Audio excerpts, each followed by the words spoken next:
White Shark Video SharkCast. I am your host, Skylar Thomas. Today's guest is the legendary Chris Fallows. Many of you came to know Chris from the Air Jaws series on Shark Week, but Chris has been photographing and taking people out to see white sharks long before that, beginning in the mid-1990s in South Africa. Chris is passionate about wildlife and is hands-on in his efforts to save them. In our interviews, he refreshingly never holds back. In this interview, we cover a wide range of topics, which I decided to split up into different episodes. Today's focus is a big one. What happened to South Africa's white sharks? Skylar, how are you? Hey, Chris. Good to see you. Man. It's been a long time. It's been too long, for sure. Your photographs, by the way, and I'm not really the type of person to kiss up, but your photographs are absolutely phenomenal to the point to where I want to ask technical details about them, but I don't understand photography, Thanks, so I won't.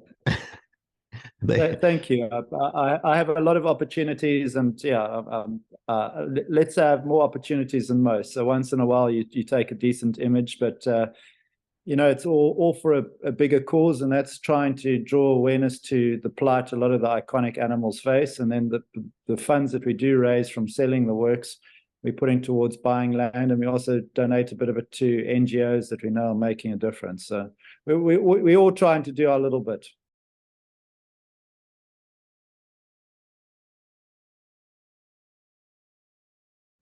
What a perfect opportunity to switch over to the white shark, which as an apex predator is an indicator of the health of an area. And as of the last newsletter of yours that I read, you didn't see one in 2022. Yeah, so I mean, it's what a journey, isn't it? I mean, in 1996, I was along with Rob Lawrence, the lucky ones to discover what became a worldwide phenomenon with the flying great white sharks. And by circumstance and privilege, I was obviously at the coalface and able to take photographs that I guess did the rounds around the world, and then spent 3,500 days at sea or underwater with those incredible sharks. We got to know them incredibly well as individuals. They formed the backbone of our life. I mean, that was our bread and butter. It was our passion from sunrise to sunset.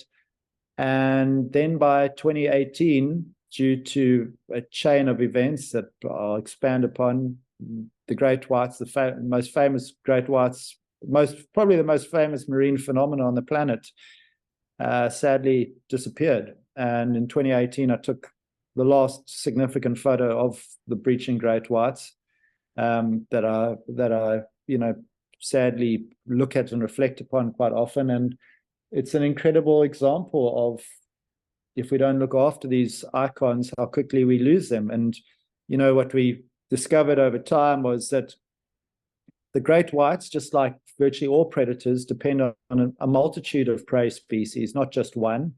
And whilst people always understandably but mistakenly made the assumption that seals were the most important prey source for the great whites, what we learned was that actually smaller shark species and various fish species, but particularly the smaller shark species, were the most important to them. So when South Africa started giving out permits to longline, these smaller sharks that we exported to Australia for fish and chips, those of us who were, affair with the fact that the white sharks were spending 8 months of the year inshore feeding on these small sharks, we knew that the result of this new fishery wasn't going to be good. And as it transpired, it really wasn't good. You were taking out the primary prey of the white sharks.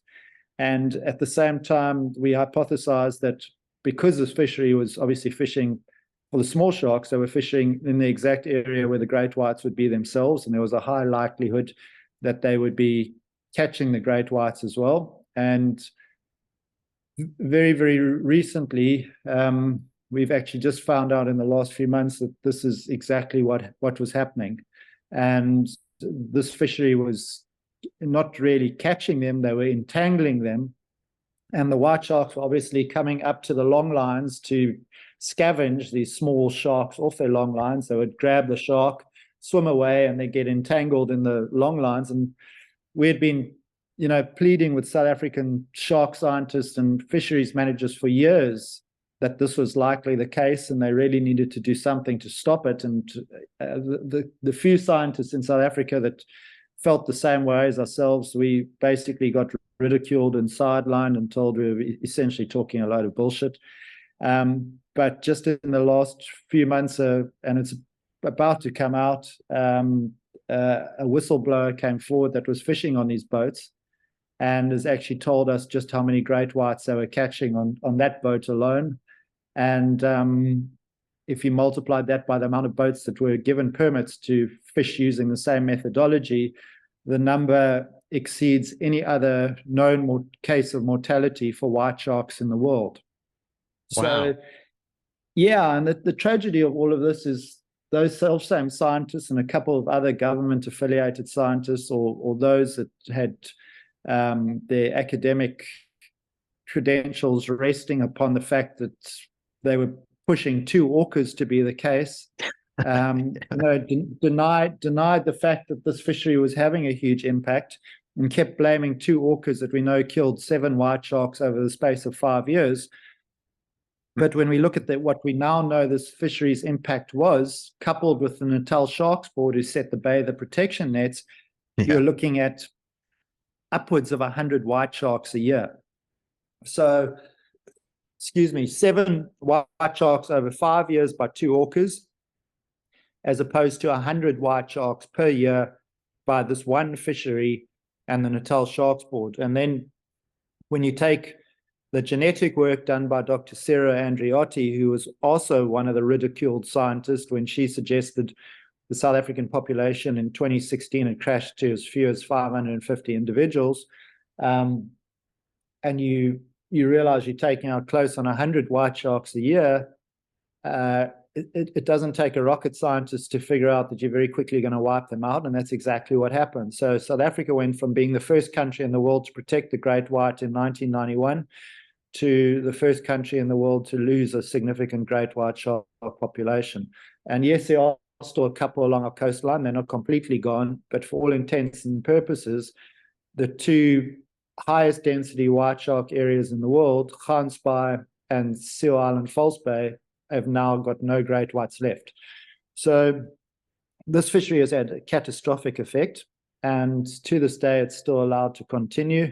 And if you look at it from a socioeconomic point of view, this fishery contributes around about 15 million rand to South Africa's GDP every year, and in dollar terms 15 million rand is around about 800,000 US, whereas the shark cage diving industry at its peak was contributing over R1 billion, so somewhere around about 60 to 70 million US a year, so nearly 90 times more.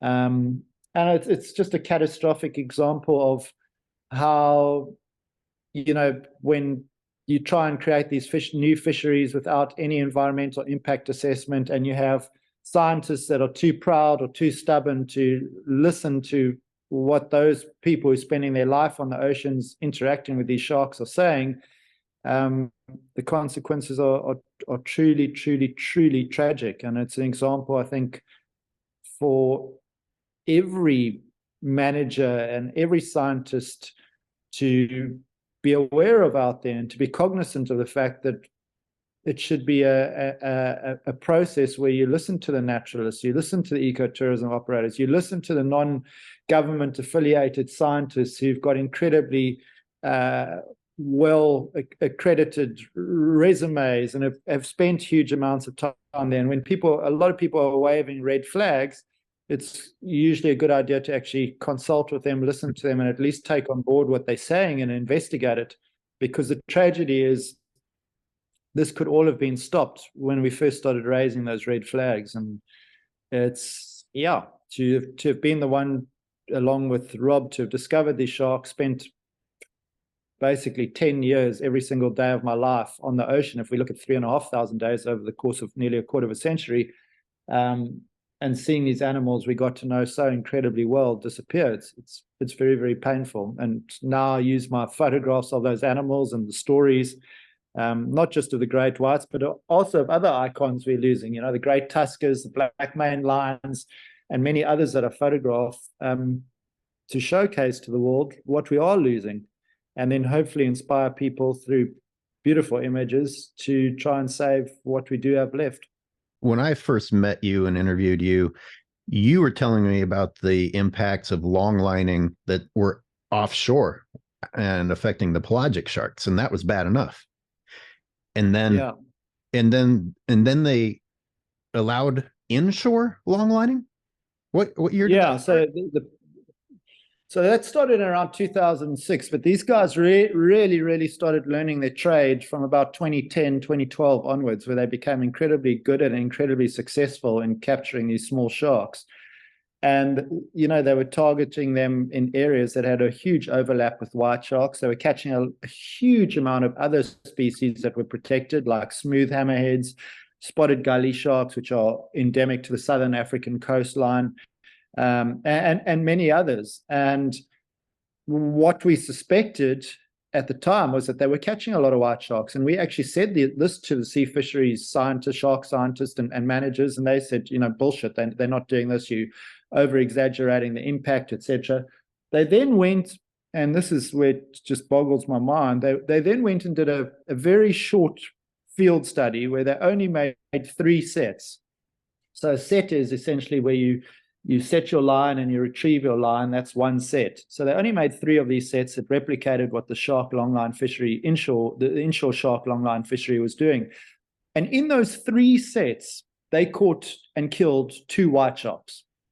Now, these fisheries make, one boat will probably make in the course of a year somewhere between, I would guess, 750 and 1,000 sets. So if you extrapolate those numbers outwards, surely even the most naive or stubborn individual would say, hang on, there's a bloody high likelihood we're catching a lot of great white sharks here. But even with that, they still turned around to myself and other shark scientists who were saying, listen, there's a major problem here. And they were saying this problem doesn't exist and the fishery is not having a major impact. And the pelagic shark longline fishery, we suspected way back then, and these are the guys who are operating far offshore catching mako and blue sharks. We knew that they were catching occasional white sharks, which was a massive alarm bell for us, because the white sharks don't spend a lot of time in the pelagic environment in our particular stretch of the coastline. So the fact that they were catching them, for me, was, wow, there are not many out there, but they're still catching them. Now you've got a fishery inshore in the exact areas where the white sharks are feeding on these smaller sharks. It's impossible they're not catching a lot of them. And that's exactly what tragically was happening. And now with the whistleblowers come forward, it is just 100% true. And it's far worse than we ever even imagined. So, yeah, Skylar, what can I say? We couldn't have tried harder. We couldn't have tried to raise the flag and make more noise than we did. I mean, we had three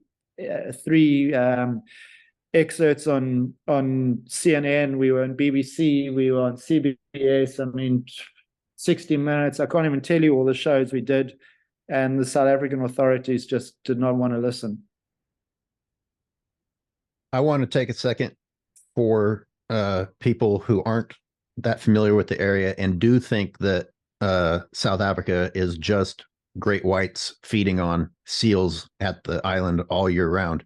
That is a particular time of year where they congregate around the islands with the seal populations. And then much of the year, they are actually closer to shore, which, a side topic, is just phenomenal how they don't ever or almost never harm people despite the proximity. And, they didn't stop eating. They're just not eating seals at Seal Island anymore. Yeah, obviously, their diet is going to be diversified. Yeah, exactly. I want to draw a parallel to California.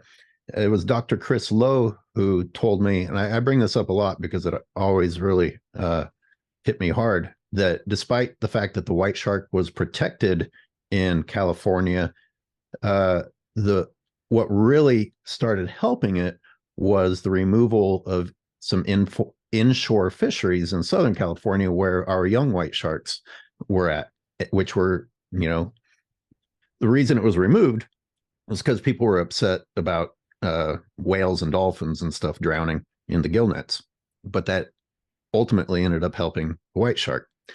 Here you are in South Africa, first country to protect the white shark, and they knowingly make a decision at this stage in history to start fishing inshore.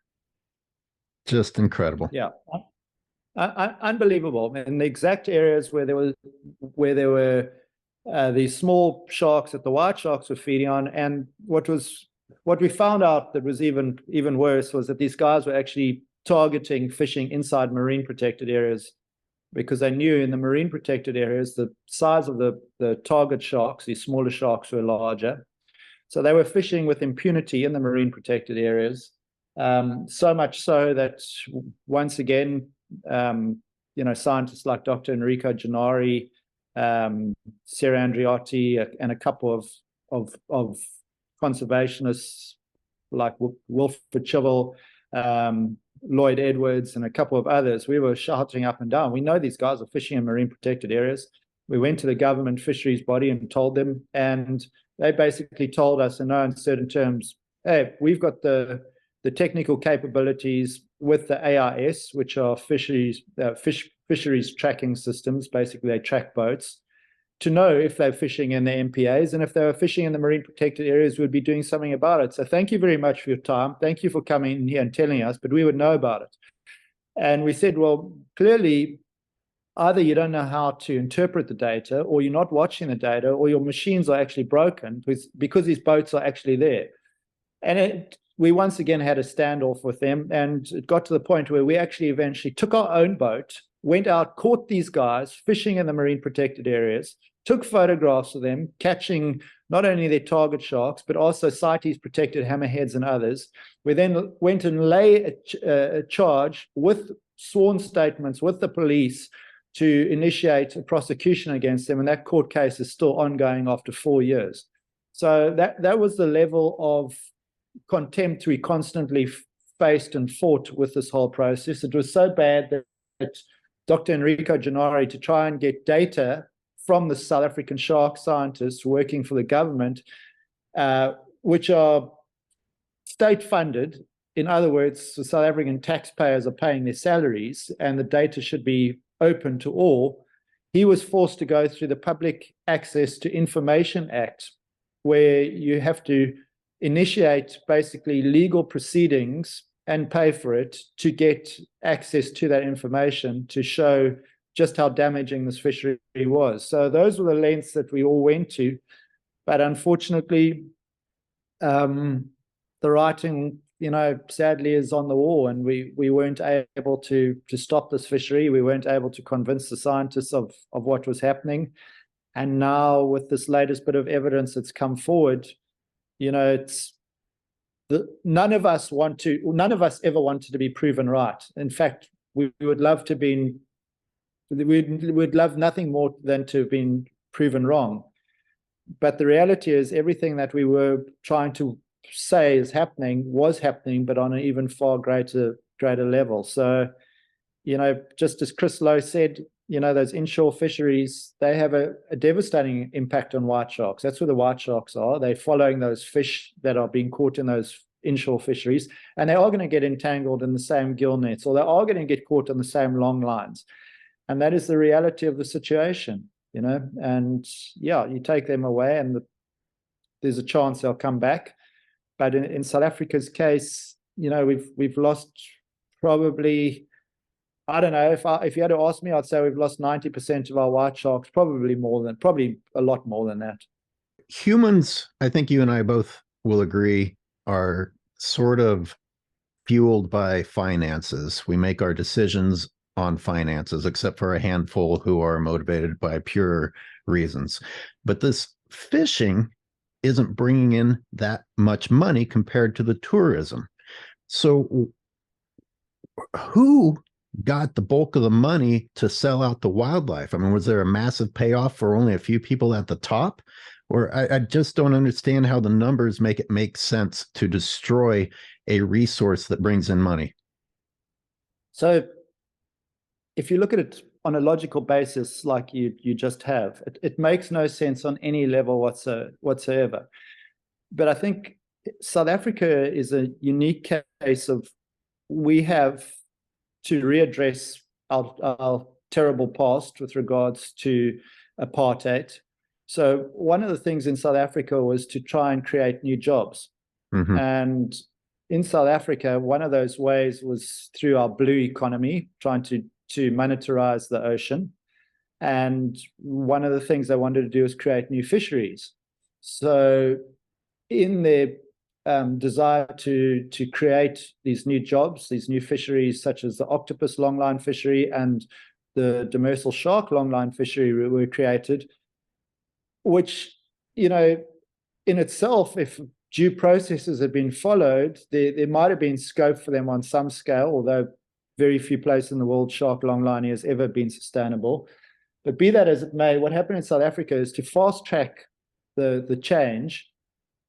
These fisheries were created without any environmental impact assessment studies. So there was no EIA done. There was no looking at what happens when you remove octopus from an ecosystem. What happens when you remove smaller species of sharks from an ecosystem? What is the bycatch? And what are the long-term effects of taking out very significant predators in their own right? So if we look at the octopus fishery, for example, an experimental octopus fishery, the same place where the famous Oscar-winning documentary, The Octopus Teacher, was shot in False Bay, they allowed octopus longlining to take place there. And in the first few years, the number of whales that they were entangling in their gear was astronomical. In False Bay alone, 70, and to put it into perspective for people who don't understand how relatively small False Bay is, it's about 600 square miles. So it's a big chunk of bay, but it's not huge by ocean terms at all.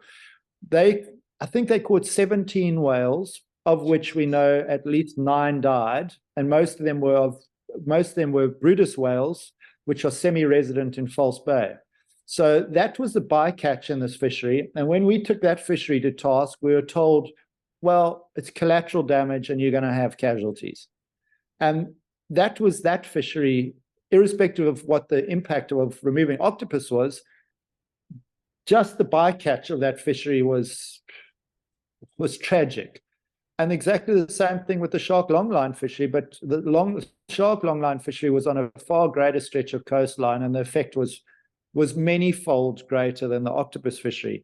But it's a unique situation in terms of, to address our past, we were trying to create these new jobs, and we were trying to do it in a way that was as quick as possible. But sadly, the long-term effects have the negativity associated with them has far outweighed the good.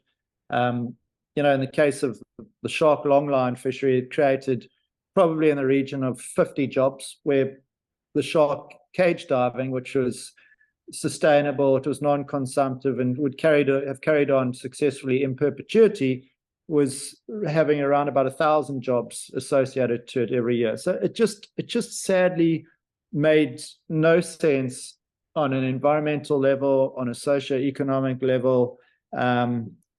It was and is an ecological disaster that should never be allowed to continue, and should never be repeated again on this planet.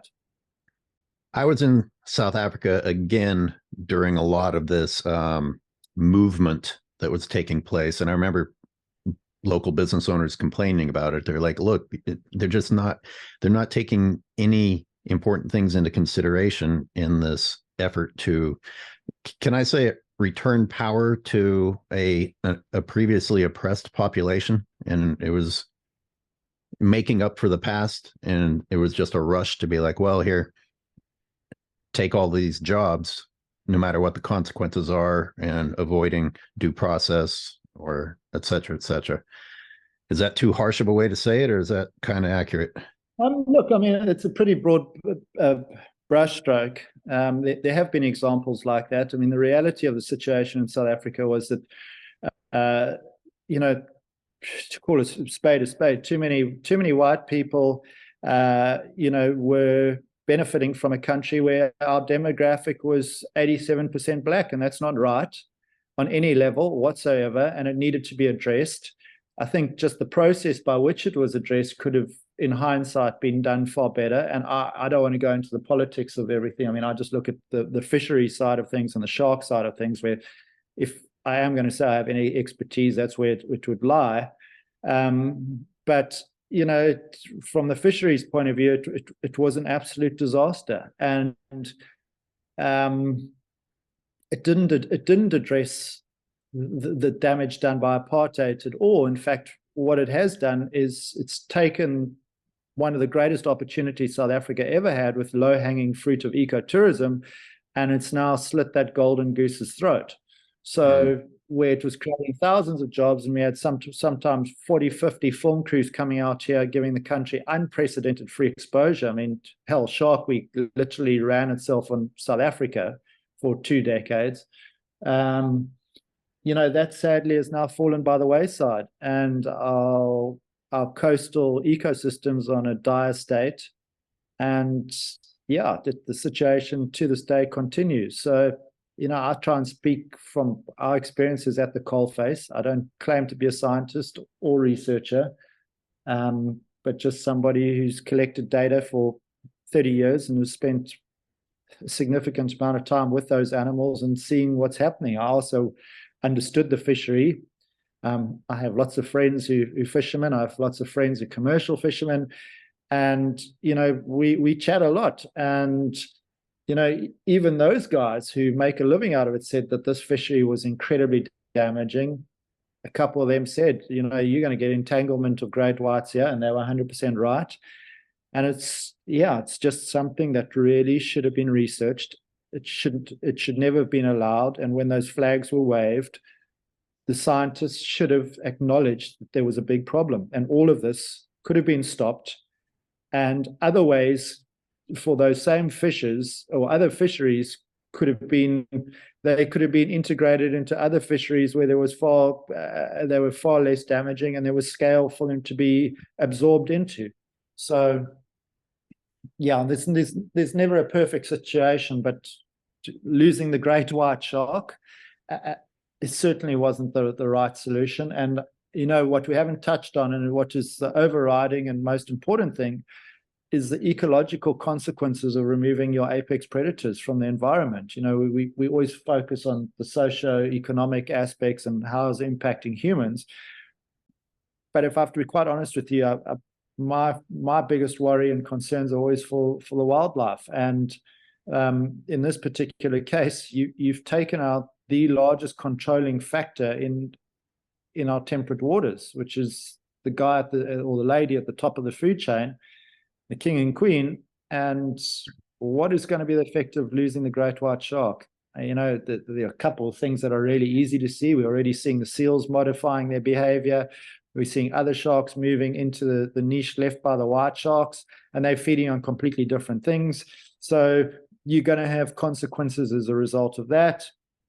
And, further down the food chain, our knowledge doesn't extend to the bottom of those pyramids. What are the effects on the really small components that are down there? And we know from a terrestrial point of view, there have been amazing examples. If you look at that paper that was written in Yellowstone, where they removed the wolves and then reintroduced them, the removal of a wolf or the wolves led to ultimately rivers changing their courses, for goodness sakes.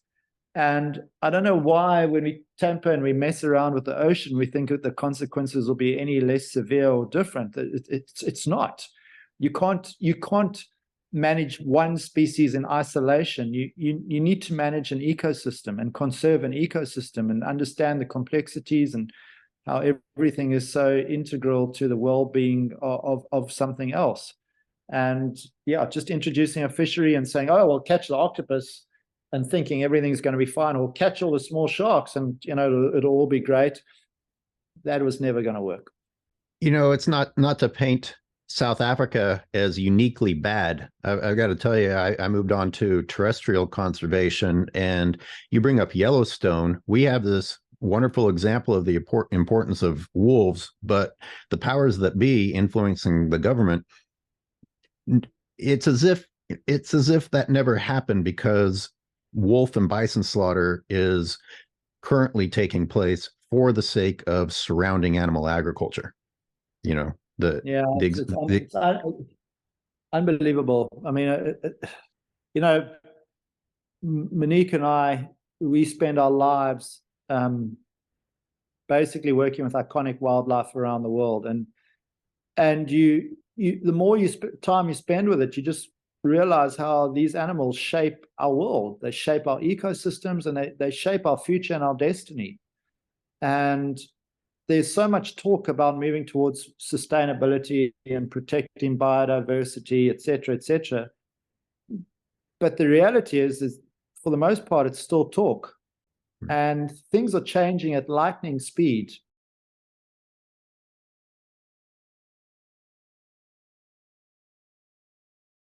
I can't leave the orca conversation just yet. The first thing I thought was, this can't be the first time in that Cape's history that orcas decided to take a little swipe at white sharks for a while. It can't be the first time that white sharks suffered at the hands of orcas.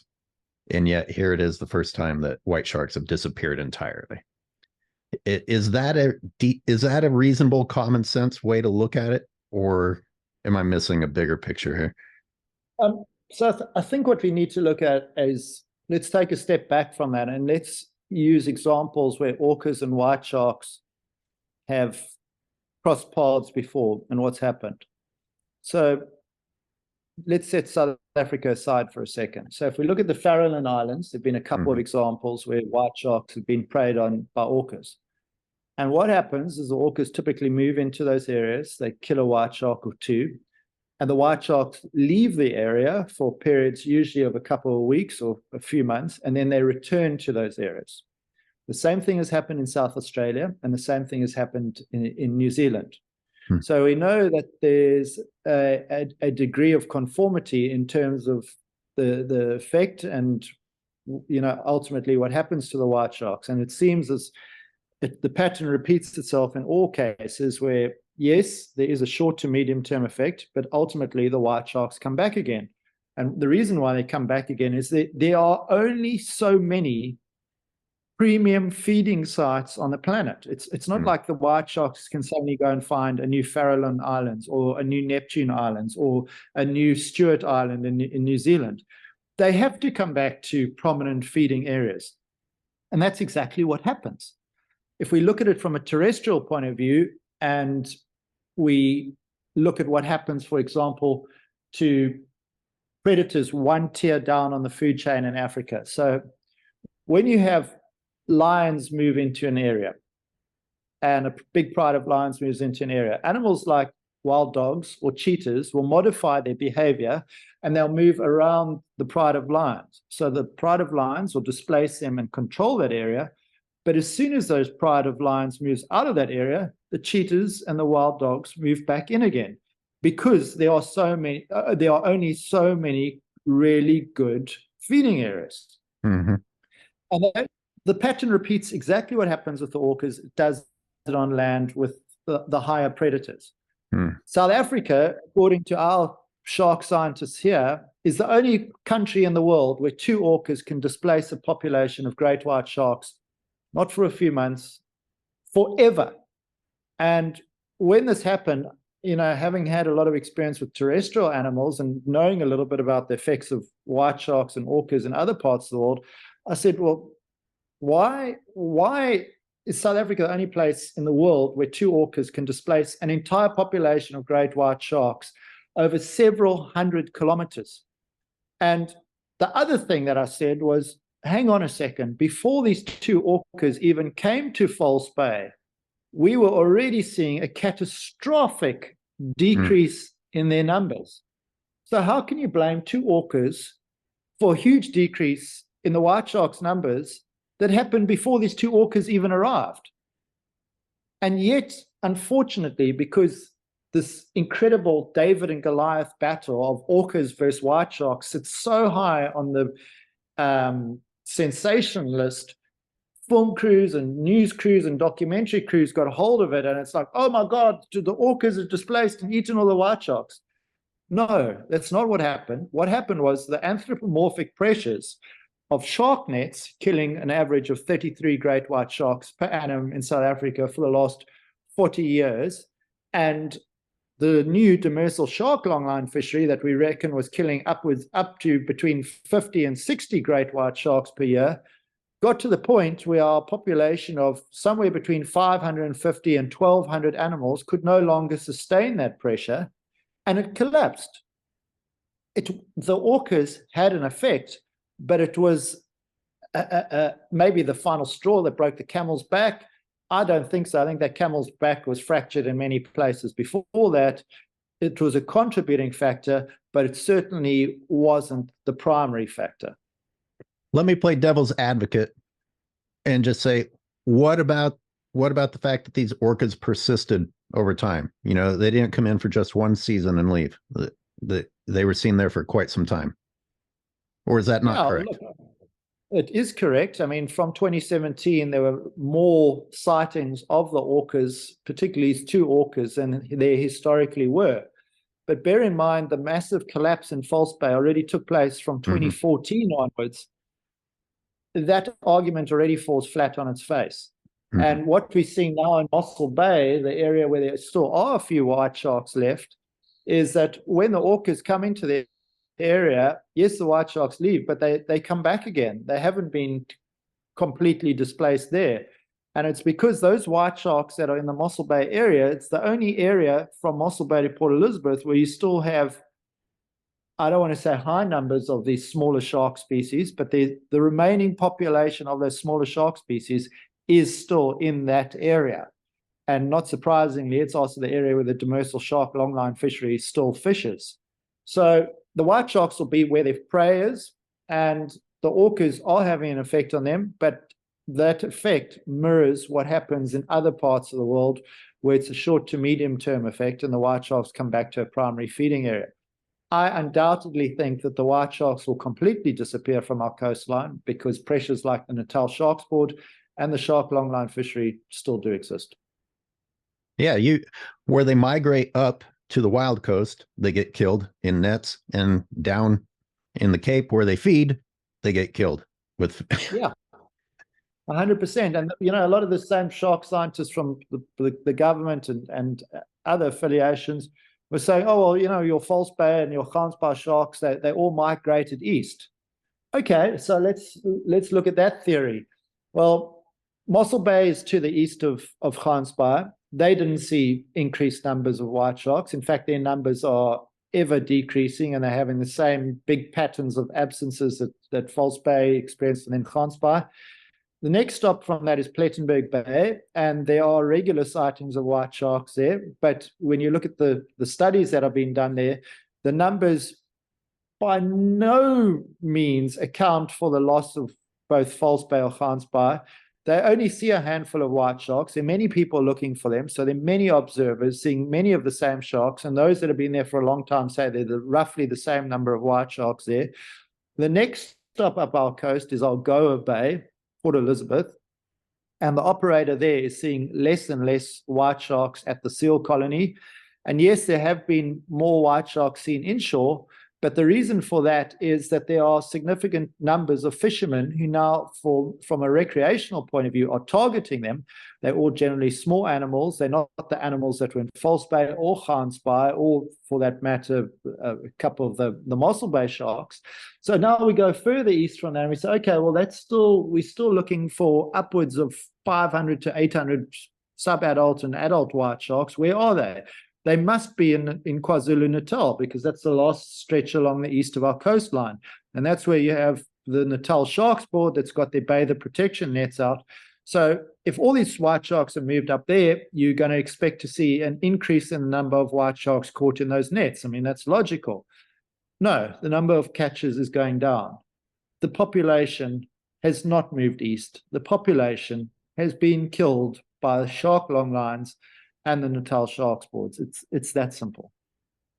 And your explanation, you're always so articulate and on the spot, but it's not just that. It logically makes sense. It's just the only explanation that truly makes sense. So these scientists who are taking the other path, the government scientists, do they truly believe what they're saying? Or were they incentivized to go to the other direction? Or is it their egos because the film crews came in and wanted to talk about the orcas? What's the deal? You know, I can't say exactly what their motivation is. I mean, I personally think it's a combination of all those things you spoke about, from not wanting to be wrong, to, you know, there was a lot of limelight associated with the whole orca theory, and they don't want to backtrack on that. I don't think, and I doubt there was a financial reason for doing what they did. One of the possible reasons was that if they admitted that the fishery was the primary culprit, and they were the ones who created this fishery, ultimately the ecotourism industry that was making significant amounts of money would all have taken them to court and said, you guys are liable for negligence of not doing an environmental impact assessment. You created this new fishery that has destroyed the ecotourism, and now we're taking you to court for millions and millions of dollars. So maybe there was a political or self-preservation motive behind not admitting to the impact of this fishery. Skylar, I can't speak on behalf of those people, but I'd say if I had to guess, it was a combination and culmination of all those factors put together. Interestingly enough, unless I'm mistaken, some of those same scientists actually go out and work with those ecotourism boats. I mean, it's their means of getting on the water. Were they biting the hand that feeds them, or am I blurring the lines of which scientists? I think you need to really look at all the different scientists that were involved. I mean, there were really only two scientists that stood up against the masses. And one of those scientists was Dr. Enrico Genari, who works with great white sharks in Mossel Bay. He's been there for, I would guess, 17 or 18 years, and has got a very good idea of what the population of those animals is like, as well as having a good finger on the pulse of the rest of the country. And then Dr. Sara Andreotti, who did a genetic study on the great whites of South Africa, and was one who was very unpopular because she went against the general consensus of how many white sharks there were, and was shouting and screaming and saying there's a problem. Mm-hmm. So those were really the only two prominent shark scientists in South Africa that stood up against the masses. Then you had Professor Neil Hammerschlag from overseas that also weighed in heavily, having had a lot of involvement in False Bay. And he said, you know, the same thing, that these anthropomorphic pressures are having a huge effect. They actually went and wrote a paper that came out in 2021 or 2022, last year, that showed just how few white sharks it would take in terms of the removal from our population to cause the population to decrease or crash. And that number was well below what was actually happening. So if you look at all the other prominent shark scientists in South Africa, and you know, you don't have to look too far as to who they were all shouting that the orcas were the reason. The documentary crews were all rushing to film with them, and you know, they were a happy band that when an expert panel was created by the Minister of Environmental Affairs, the expert panel was comprised purely of government shark scientists and those affiliated that felt the same way. They wouldn't consult with Dr. Genari or Dr. Andreotti, let alone with any of the ecotourism operators or naturalists that didn't align themselves with their theory. I don't watch Shark Week intentionally, but I can't help but see some of the media posts, and I know that they did something about these rogue orcas. You've had a long ongoing relationship with Shark Week. Has that always been a good experience for you, or has that been a little bit tough sometimes? Or can I even ask about Shark Week? No, you can ask what you like. I don't mince my words, as you probably know. Shark Week for me was, especially the early years where we did the first few air jaws that became a very successful franchise, obviously for Discovery Channel. They were incredible. In the early years there was a strong emphasis on yes, always creating entertaining content. I mean, TV's TV, right? But there was an equal emphasis on having a strong conservation and educational component. So there were regularly scientists that co-hosted the show with myself who brought really innovative science to it. Yes, we created interesting gadgets and came up with crazy craft for me to explore the ocean and get interesting photos. But there was always a strong conservation and educational thread to them. Sadly, over the years, that became ever more difficult for me to try and push those two facets of the documentaries. And in recent times, sadly, I've for the time being, I've walked away from doing Shark Week shows. I did it for 25 years. It's a long time. I had a great run. I got to see and do things very few people on the planet have done, and I'm incredibly grateful. But I just think that the great white shark was an animal that was so unbelievably spectacular that you didn't have to, cover it with candy and throw dollops of ice cream on it. You could just have left it as it was, and it was a wonderful beast that could entertain just by being itself. So, yeah, look, Shark Week has definitely got its spot in terms of educating people and bringing into the lounges an animal that few people get to see on this planet. I think even some of the sensational shows have got their place in that people like ourselves who spend time with wildlife and people who are already shark fans, they might turn their noses up at them a bit, but you can't constantly preach to the choir. And that guy or girl who's never had exposure to sharks and now is suddenly, seeing a celebrity with the sharks, they suddenly turn the TV on because there's a celebrity working with the sharks. But maybe the penny drops that, hey, that animal's pretty cool. Let me watch the next show. And then there's, some educational component, and slowly the transformation occurs. So I think you've always got to be careful of throwing under the bus Shark Week shows that don't align necessarily exactly with what we believe they should be, because you also need to attract people into the mix that are new to sharks. And sometimes the hook needs to be a celebrity, or the hook needs to be somebody maybe doing something a little bit stupid or silly. As much as I don't like that, condone it, or want to be that person, ultimately, people need to be exposed to an animal to learn to appreciate it and hopefully become ambassadors for it. So where Shark Week goes, I don't know. I really want to focus, on my fine art, showcasing the beauty of the animals, showcasing what makes, trying to showcase what the essence of what makes each one special. But yes, Shark Week was wonderful. I mean, jeepers, I got to go primarily with Jeff Kerr to all sorts of incredible locations around the world.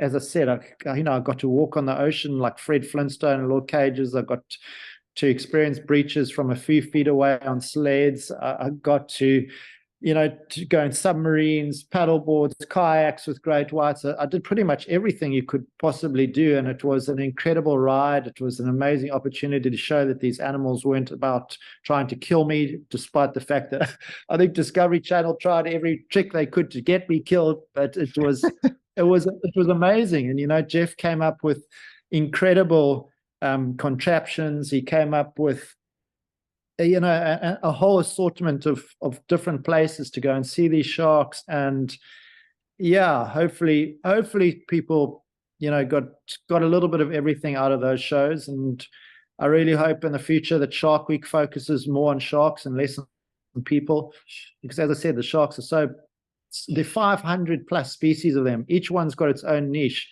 I think there's enough in each of those sharks to entertain people. And, you know, I think the deeper we dig into a shark's life cycle, the more interesting it becomes. So, yeah, more shark, less people would be a better Shark Week for me. I'm unbelievably lucky. I'm unbelievably privileged. And if it had to all end tomorrow, I wouldn't have any regrets, other than obviously the white sharks disappearing. But I wouldn't have any regrets for the life I've been so lucky to lead. And getting to know wildlife is the greatest gift and privilege you can ever have in your life. And I've been amazingly endowed with that gift. Chris, you're always so generous with your time, and I really always appreciate it. I don't want to abuse it by keeping you longer, but I'd love to talk to you again in the future if you ever have time. I hope to come visit you again.